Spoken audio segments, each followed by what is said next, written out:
ہے تو گویا کہ یہ ایک موت ہی ہے. کتنے لوگ سوتے ہیں اور کہ میں آپ ہی کے نام سے موت میں انٹر کر رہا ہوں اور مجھے معلوم ہے آپ ہی مجھے اس سے اللہ کی نعمتوں کا احساس دلاتا رہتا ہوں. کیونکہ بھائی میں خود کیونکہ میں جب آپ کو بولوں گا تو مجھے بھی احساس. A few moments later.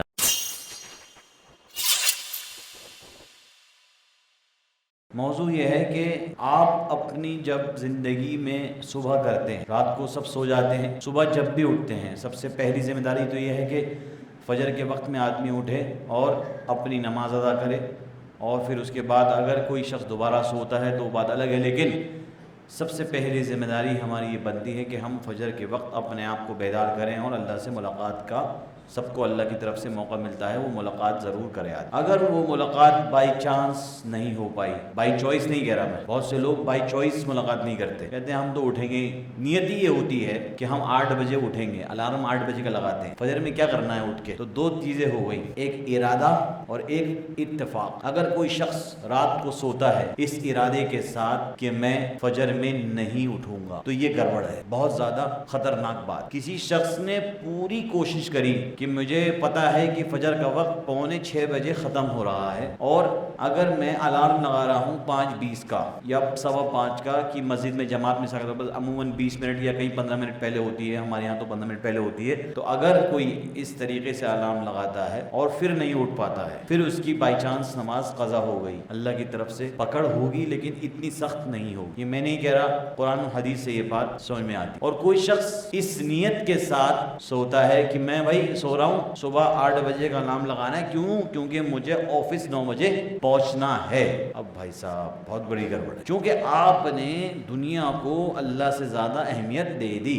اگر آپ نے دنیا کو اللہ سے زیادہ جب اہمیت آپ دیں گے تو اللہ سبحانہ و تعالیٰ آپ کو نئے سے نئے عذاب میں مبتلا فرما دیں گے. زندگی سے سکون ختم ہو جائے گا، زندگی سے بے قراری یعنی ہر وقت ٹینشن، الجھن، ایک بیماری پیدا ہو جائے گی جسے ہم کہتے ہیں ڈپریشن. کیوں؟ سب کچھ ہوگا لیکن پھر بھی دوسری کی زندگی اچھی لگے. اب میں آتا ہوں اپنے مین موضوع کی طرف کہ اگر انسان نے اپنی شروعات کری اور شروعات ہی صحیح نہیں ہوئی تو پورا دن صحیح نہیں جائے، اور اگر شروعات صحیح ہو گئی تو انشاءاللہ پورا دن بھی صحیح جائے گا. تو میرے بھائی دوستو، مومن کی جو شروعات ہے وہ ہمیشہ شروع ہونی چاہیے اللہ کی یاد سے. کتنے لوگ ایسے ہیں جو اٹھتے ہیں اور اٹھنے کے بعد کی کیا دعا ہے؟ الحمدللہ الذی احیانا بعدما اماتنا والیہ النشور. نہیں آتی عربی دعا؟ کوئی مسئلہ نہیں. کیا مطلب ہے اس دعا کا؟ اے اللہ، تمام تعریف اس اللہ کے لیے ہے جس نے مجھے اٹھایا، زندہ کیا، بعد ما اماتنا، میری ایک موت کے بعد. جب انسان سوتا ہے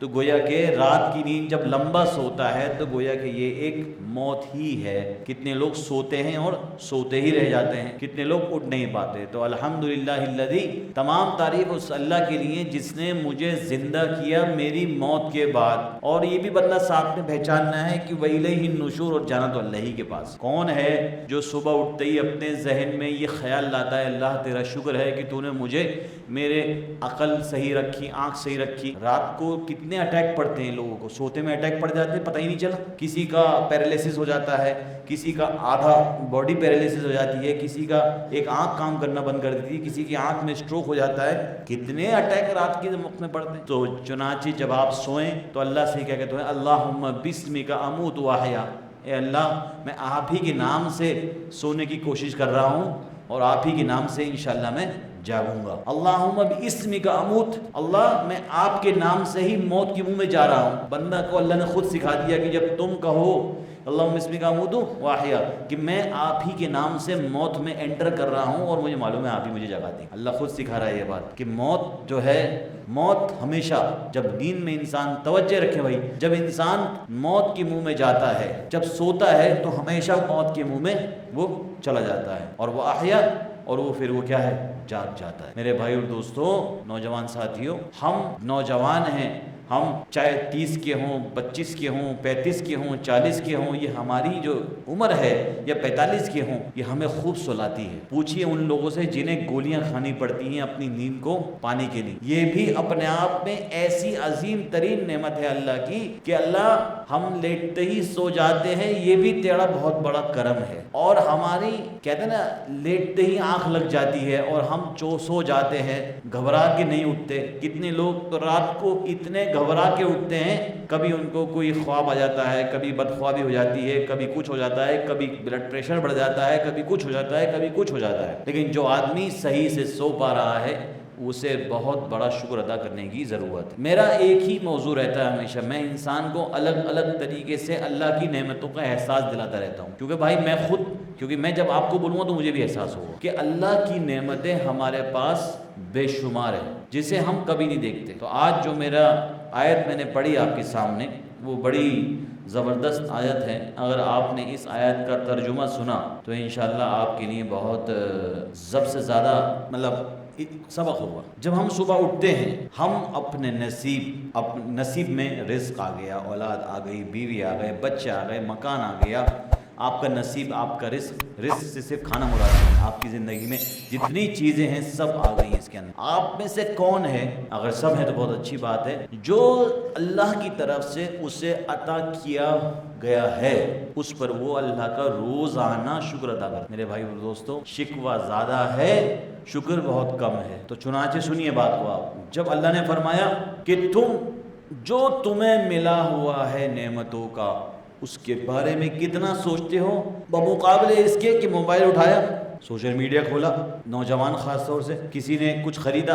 یہ تو بڑی بیماری ہے کچھ لوگوں میں کہ کچھ بھی خریدا فٹاک فوٹو کھینچی سوشل میڈیا پہ ڈال دی کہ آئی ڈیڈ دس، میں نے یہ نیا خریدا، میں نے یہ نئی گاڑی خریدی، میں نے یہ نئی چیز خریدی، میں نے نہیں۔ اب کبھی کبھی تو کیا ہوتا ہے کہ صرف اپنی خواہش کو مٹانے کے لیے کرائے کی گاڑی لیتے ہیں اور دکھا دیتے ہیں کہ میں نے گاڑی خرید لی، لیکن ہو سکتا ہے دور بیٹھا ہوا آدمی اندر اپنے اندر کیا کیا جذبات پیدا کر لے، یہ سمجھ میں نہیں آتا۔ بہرحال اگر آپ نے موبائلوں کو چھوڑیے، جو آدمی گاؤں میں رہتا ہے، جو آدمی زیادہ ماڈرن شہر میں نہیں رہتا، اس نے اٹھتے ہی دیکھا، اگر آپ اپنے گھر میں رہتے ہیں اور آپ کے پڑوسی گھر میں کچھ بھی آ گیا، آپ کے اندر کیا احساس آتا ہے، کیا احساس آپ کے دل میں آتا ہے، یہ آپ کو پتا ہے۔ اگر آپ کو اپنے پڑوسی گھر میں کوئی فریج آتا ہوا نظر آئے، کوئی ایسی چیز نظر آتے ہوئے، کوئی چیز نظر آئے جو آپ بڑے اطمینان سے بڑے تمنا کر رہے ہیں اس چیز کی، اور اس کے گھر آ گئی وہ چیز، اور آپ کے دل میں کیا احساس ہوتا ہے؟ اگر آپ کے دل میں اس بات کا احساس ہوتا ہے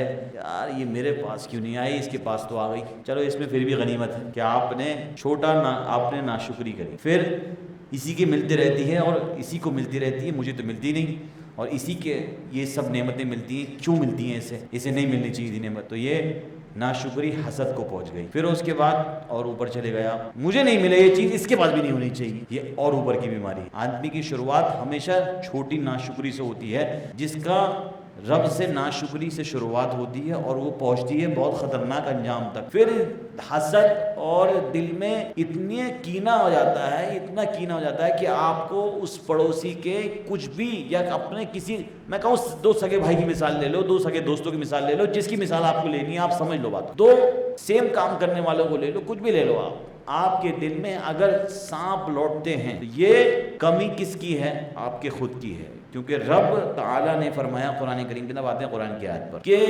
وَلَا تَتَمَنَّوْا، تم تمنا مت کرو، مَا فَضَّلَ اللَّهُ وَلَا تَمُدَّنَّ، یہ نہیں وَلَا تَتَمَنَّوْا وَلَا تَمُدَّنَّ عَيْنَيْكَ، اور اپنی آنکھیں، وَلَا تَمُدَّنَّ عَيْنَيْكَ، فرمایا اللہ نے اپنی آنکھوں کو ان چیزوں پر مت ٹکاؤ، إِلَى مَا مَتَّعْنَا بِهِ أَزْوَاجًا مِّنْهُمْ زَهْرَةَ الْحَيَاةِ الدُّنْيَا، تم اپنی آنکھیں ہرگز اس چمکتی ہوئی چیز کی طرف مت ٹکاؤ جو ہم نے تمہیں اس سے الگ عطا فرمائی ہے۔ اللہ نے خود فرما دیا کہ تمہیں ہم نے یہ دیا ہے، تم چمکتی ہوئی چیز کی طرف اپنا دھیان مت لگاؤ، اور یہ مت سوچو کہ ہم نے تمہیں یہ نعمت الگ دی ہے، اسے تم سے زیادہ دی ہے۔ اگر تم نے ایسا کیا تو تم سمجھ لینا کہ دنیاوی زندگی جو تمہیں ملی ہوئی ہے، جو تمہیں رونق تمہیں ملی ہوئی ہے، جس کو تم رونق نہیں سمجھتے، ہو سکتا ہے کہ وہ مال جب تمہاری زندگی میں آ جائے تو تمہیں آزمائش میں ڈال دے، اور ہو سکتا ہے جو جس سے وہ مال ملا ہوا ہو وہ اس کے لیے اسے اسی لیے ملا ہو کہ اس کی آزمائش ہو رہی ہے اس مال سے۔ تو ہمیشہ ہر نعمت، ہر چیز، دوبارہ سنیے، اور اپنی آنکھیں ہرگز اس چمک دمک کی طرف نہ پھیلاؤ جو ہم نے اسے تم سے، یعنی اسے مختلف دی اور تمہیں مختلف دی، یعنی تمہیں یہ دیا اسے یہ دیا، تو تم اس کی طرف اس کی نعمت کو دیکھ کے زیادہ مت پریشان ہو اور دنیا کی چمک دھمک کو دیکھ کے مت اٹریکٹ ہو، یعنی اس کی طرف مت متوجہ ہو سکتا ہے ہم نے اسے وہ مال اس لیے عطا کیا ہو تاکہ ہم اس کی آزمائش اس سے کر سکیں۔ اور آگے فرمایا اور آپ کا دیا ہوا رزق جو آپ کے پاس ہے وہ اس سے زیادہ بہتر ہے جو کسی کو بھی عطا کیا ہوا۔ کس نے فرمایا؟ اللہ نے ڈائریکٹ قرآن میں فرمایا۔ کیا فرمایا؟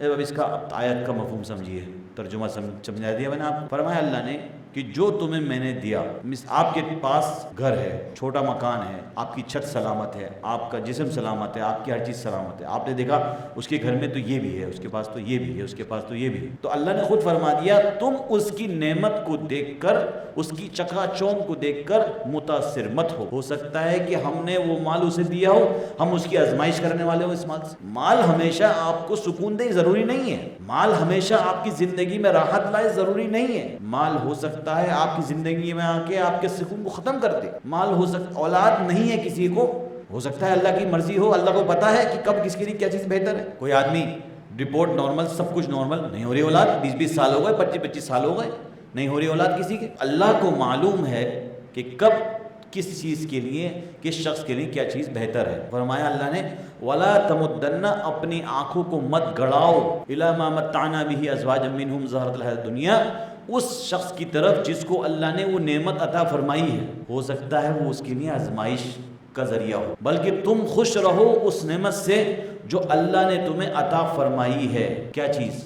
اچھا گھر، اچھے بچے، اچھی نعمت، اچھی صحت، ہر چیز تمہیں اللہ نے عطا فرمائی۔ میرے بھائی اور دوستو، میں آپ کو ایک ایکسپیرینس کے ساتھ ایک بات بتا رہا ہوں، اگر آپ نے اپنی زندگی میں صرف شکر کو زور سے پکڑ لیا، اچھائی کو زور سے پکڑ لیا، پتہ ہے آپ کو لوگ اللہ نے تو قرآن میں یہ بات فرما دی، جتنے لوگ ذہنی مریض ہیں ان کو کیا سکھا جاتا ہے کہ آپ گریٹیٹیوڈ کیجئے، شکر ادا کیجئے، اللہ کی یونیورس کا شکر ادا کیجئے۔ سب کو سبق سب نے قرآن سے ہی لیا ہے۔ اللہ خود فرمایا قرآن سے کہ ہر حال میں آپ نعمت کا شکر ادا کریں، ہر حال میں آپ نعمت کا شکر ادا کریں، کیونکہ اگر آپ نے نعمت کا شکر ادا کیا تو میں نے آپ کو یہ بات فرمائی ہے، اللہ نعمت بڑھا دے گا اگر شکر ادا کرو گے، اگر نعمت کا شکر ناشکری کی تو اللہ تعالیٰ آپ کو دردناک عذاب میں مبتلا فرما دے گا۔ میرے بھائی اور دوستوں، یہ بہت بوریت والا ٹاپک نہیں ہے، بہت قیمتی ٹاپک ہے۔ اب آپ کو میں ایک مثال اور دیتا ہوں کہ جب آپ صبح کرتے ہیں، آپ اپنے نصیب اور اپنے رب کی نعمتوں کو دیکھتے ہیں، اور کیا آپ کے دلوں سے